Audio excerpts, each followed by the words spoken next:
নমস্কাৰ আজি আমি অসমৰ এক অন্যতম অনুসূচিত জনজাতি কাৰ্বি জনগোষ্ঠীয় লোকসকলৰ ইতিহাস সংস্কৃতি আৰু তেওঁলোকৰ সংগ্ৰামৰ বিষয়ে আলোচনা কৰিম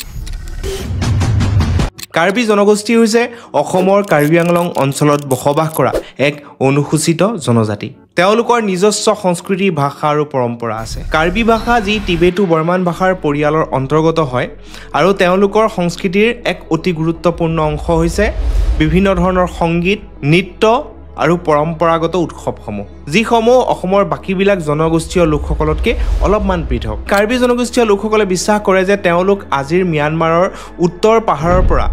আভ্যন্তৰীণভাৱে অসমত 12 শতিকাৰ পৰা আহিবলৈ আৰম্ভ কৰিছিল যদিও নেকি কিছুমান বুৰঞ্জীৰ তথ্যমতে 17 শতিকা মানৰ পৰাহে তেওঁলোক অসমলৈ আহিছে বুলি উমান পোৱা যায় এতিয়া আমি জানো আহক এই কাৰ্বিসকলৰ এটিমোলজি আৰু তেওঁলোকৰ পৰিচয় কাৰ্বিসকল যি অসমৰ কাৰ্বি আংলঙৰ মূল আদিবাসী হিচাপত পৰিগণিত হৈছে আগৰ সময়ত কাৰ্বিসকলে নিজকে আৰ্লেং বুলি পৰিচয় দিবলৈ পছন্দ কৰিছিলে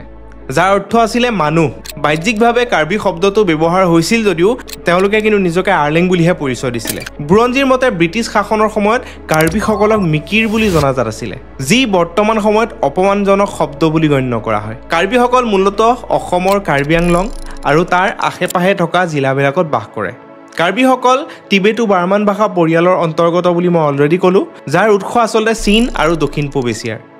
কাৰ্বিসকলে এটা সময়ত কলং আৰু কপিলী নদীৰ পাৰত বসবাস কৰিছিলে কিন্তু ডিমাচা কছাৰীৰ ৰাজত্বকালত তেওঁলোকক পাহাৰৰ ফালে ঠেলি পঠোৱা হ'ল আৰু পিছত বাৰ্মা আক্ৰমণৰ সময়ত তেওঁলোকে বিভিন্ন ধৰণৰ সংকটৰ মুখামুখি হয় আৰু নিজকে বচাবলৈ বিভিন্ন ঠাইত তেওঁলোকে বসবাস কৰিবলৈ আৰম্ভ কৰে আজিৰ দিনত কাৰ্বিসকল মূলতঃ কাৰ্বি আংলং আৰু তাৰ আশে-পাশে থকা জিলাবিলাকত বাস কৰা দেখা পোৱা যায় আৰু তেওঁলোকৰ মুঠ জনসংখ্যা প্ৰায় 4,12,000 এতিয়া আমি জানো হওক কাৰ্বিসকলৰ ধৰ্ম আৰু বিশ্বাস ধৰ্মৰ কথা ক'বলৈ গ'লে কাৰ্বিসকলে বিভিন্ন ধৰণৰ ধৰ্ম ফলো কৰে প্ৰায় 43% কাৰ্বি লোকে আনিমিজ বুলি এক বিশেষ প্ৰথা ফলো কৰে আৰু প্ৰায় 38% কাৰ্বি হিন্দু ধৰ্ম ফলো কৰে আৰু 15%য়ে বৰ্তমান খ্ৰীষ্টান ধৰ্ম ফলো কৰা দেখা পোৱা যায় পৰম্পৰাগত কাৰ্বি ধৰ্ম মতে তেওঁলোকে পূৰ্বপুৰুষসকলক ভূমি পূজা কৰিছিলে আৰু দুজন প্ৰধান দেৱতা ক্ৰমে হেমফু আৰু মুকৰাঙৰ পূজা কৰিছিলে কিন্তু কাৰ্বিসকলে কোনো ধৰণৰ মূৰ্তি পূজা নকৰে তেওঁলোকে প্ৰকৃতিক পূজা কৰে যাৰ বাবে লংৰি আৰনাম নামৰ এক নামঘৰৰ দৰে পবিত্ৰ স্থান থাকে আৰু কিছু ধৰ্মীয় সমাজ থাকে কাৰ্বিসকলৰ নিজা এক মাতৃভাষা আছে যিটোক কাৰ্বি ভাষা বুলি কোৱা হয় যি ভাষাত আচলতে অসমীয়াৰো বহু প্ৰভাৱ পৰা দেখা পোৱা যায় কাৰ্বি ভাষাৰ ভিতৰত অঞ্চল অনুসৰি কিছু পাৰ্থক্য দেখা পোৱা যায় যেনে প্লেইন আৰু পাহাৰী কাৰ্বি অলপমান পৃথক হয় যি ধৰণে আমাৰ লোৱাৰ আসাম আৰু আপাৰ আসামত অসমীয়া ভাষাৰ অলপমান পাৰ্থক্য আছে ঠিক তেনেদৰে সেই প্লেইন আৰু পাহাৰী অঞ্চলত কাৰ্বি ভাষাটোৰো কিছু পাৰ্থক্য আছে এতিয়া আমি জানো হওক তেওঁলোকৰ ক্লান আৰু সমাজ কাৰ্বি সমাজ পিতৃতান্ত্ৰিক এখন সমাজ হয় মানে তেওঁলোক পিতৃ প্ৰধান যাৰ 5টা প্ৰধান ক্লান আছে এংটি তেৰাং এংহি তেৰন আৰু তিমুং বিয়াৰ ক্ষেত্ৰত তেওঁলোকে একযুগামী প্ৰথা ফলো কৰে অৰ্থাৎ একে ক্লানৰ ভিতৰত তেওঁলোক বিয়া নহয় যদিও নেকি তেওঁলোকৰ সম্বন্ধীয়ৰ ভিতৰতো বিয়া বাৰু কৰা দেখা পোৱা যায় এতিয়া আমি জানো হওক কাৰ্বিসকলে পালন কৰা উৎসৱ আৰু পৰম্পৰাবিলাকৰ কথা অসমীয়াসকলৰ নিচিনাকৈ কাৰ্বিসকলেও বহুতো ধৰণৰ উৎসৱ উদযাপন কৰে যেনে ৰংকেৰ যি ধান কটাৰ পাছত উদযাপন কৰা দেখা পোৱা যায় এই উৎসৱত তেওঁলোকে মংগল আৰু সুৰক্ষা কামনা কৰি ঈশ্বৰক প্ৰাৰ্থনা কৰে আৰু আন কিছুমান উৎসৱৰ ভিতৰত অন্যতম হৈ গ'ল হাসা কৈকান পেং কৰকলি ইত্যাদি মাংকান হৈছে এক বিশেষ উৎসৱ যি মৃতকৰ আত্মাৰ শান্তি বিচাৰি আৰু তেওঁলোকৰ মুক্তিৰ বাবে পালন কৰা হয় কাৰ্বিসকলৰ পৰম্পৰাগত পোছাকসমূহ দক্ষিণ পূব এছিয়াৰ শৈলীৰ পৰা প্ৰেৰিত মহিলাৰ পোছাকৰ ভিতৰত অন্তৰ্গত পিনি পেকুক ভামকুক আৰু জিছু পিনি হৈছে এক বিশেষ ধৰণৰ স্কাৰ্ট যি কঁকালৰ চাৰিওদিশে মেৰিয়াই পেলাই পিন্ধা হয় পুৰণি কাৰ্বিসকলে মুখত টেটু কৰাৰ কিছু পৰম্পৰা আছিলে যাক দুক বুলি কোৱা হৈছিল সংগীত আৰু শিল্পৰ ক্ষেত্ৰতো কাৰ্বিসকল আচলতে বহুত আগবঢ়া কাৰ্বিসকলৰ মৌখিক যি পৰম্পৰা হি এক শক্তিশালী পৰম্পৰা তেওঁলোকে গীতৰ দ্বাৰা নিজৰ পৰম্পৰাগত কাহিনীসমূহ আৰু ইতিহাসসমূহ ব্যাখ্যা কৰিছিল ৰংহিনা সৌৰপৰ দৰে সংগীতজ্ঞৰ অৱদানৰ পৰা আজিও এই সংগীত সংস্কৃতি তেওঁলোকৰ আগুৱাই গৈ আছে কাৰ্বি সংগীতত ইণ্ডিজিনিয়াছ মিউজিকেল ইনষ্ট্ৰুমেণ্টছৰ ব্যৱহাৰ হয় যাৰ নিজৰ এক স্বকীয়তা আৰু ৰিদম আছে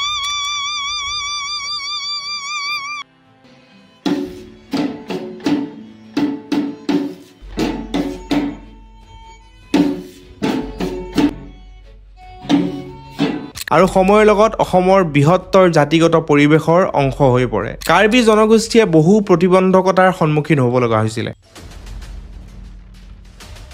বিশেষকৈ তেওঁলোকৰ ৰাজনৈতিক সুৰক্ষা আৰু প্ৰতিনিধিত্ব আৰু স্বায়ত্তশাসনৰ সমস্যাই সকলোতকৈ বেছি গুৰুত্বপূৰ্ণ যেতিয়া 1950 চনত অসম ৰাজ্য হিচাপে গঠন কৰা হৈছিল কাৰ্বি জনগোষ্ঠীয়ে সেই সময়ৰ পৰাই স্বায়ত্তশাসন দাবী কৰি আহিছিল ইয়াৰ ফলস্বৰূপে 1952 চনত কাৰ্বি আংলং স্বায়ত্তশাসিত পৰিষদৰ গঠন কৰা হৈছিল কিন্তু তেওঁলোকৰ মাটিৰ অধিকাৰ বা অৰ্থনৈতিক উন্নতি সাংস্কৃতিক পৰিচয়ৰ সংৰক্ষণ সেইবোৰ সমস্যা কিন্তু তেতিয়াও সমাধান কৰা নহলে আৰু পিছত গৈ 1980 আৰু 1990 দশকৰ সময়ত কাৰ্বি জনগোষ্ঠীয়ে ৰাজনৈতিক প্ৰতিনিধিত্ব আৰু মাটিৰ অধিকাৰৰ সুৰক্ষাৰ দাবী কৰি ৰাজপথৰ আন্দোলনৰ বাবে ওলাই আহে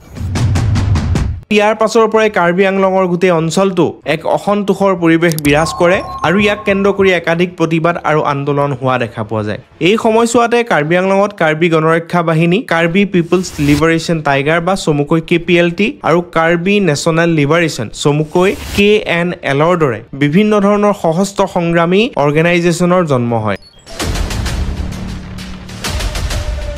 এই গোটসমূহৰ লক্ষ্য আছিল কাৰ্বি জনগোষ্ঠীৰ অধিকাৰ ৰক্ষা কৰা আৰু অসম চৰকাৰৰ পৰা তেওঁলোকে নিজৰ বাবে অধিক স্বায়ত্তশাসন লাভ কৰা এই আন্দোলনসমূহৰ ফলত একাধিক সংঘৰ্ষৰ সৃষ্টি হৈছিল আৰু বহু লোকৰ মৃত্যু হৈছিল এই গোটেই সংগ্ৰামটোৰ গুৰুত্বপূৰ্ণ পৰ্ব আছিল যেতিয়া ভাৰত চৰকাৰ আৰু কাৰ্বি গোটসমূহৰ মাজত এক ঐতিহাসিক চুক্তি স্বাক্ষৰিত হৈছিল এই চুক্তিৰ মতে কাৰ্বি আংলং স্বায়ত্তশাসিত ভূমিৰ পৰিষদ হ'ব মানে বৰ্তমান যি চলি আছে KAATC যাৰ ফলস্বৰূপে কাৰ্বি জনগোষ্ঠীক তেওঁলোকৰ মাটি আৰু সম্পদৰ ওপৰত সম্পূৰ্ণ অধিকাৰ দিয়া হৈছিল কিন্তু আজিৰ দিনতো কাৰ্বি জনগোষ্ঠীয়ে তেওঁলোকৰ সেই সম্পূৰ্ণ অধিকাৰ সঁচা অৰ্থত কিন্তু পোৱা নাই সেই গতিকে তেওঁলোকৰ অধিকাৰ সম্পূৰ্ণৰূপে পাবৰ বাবে সেই যি সংগ্ৰাম আছিল সেই সংগ্ৰাম আজিও কিন্তু অব্যাহত থকা দেখা পোৱা যায়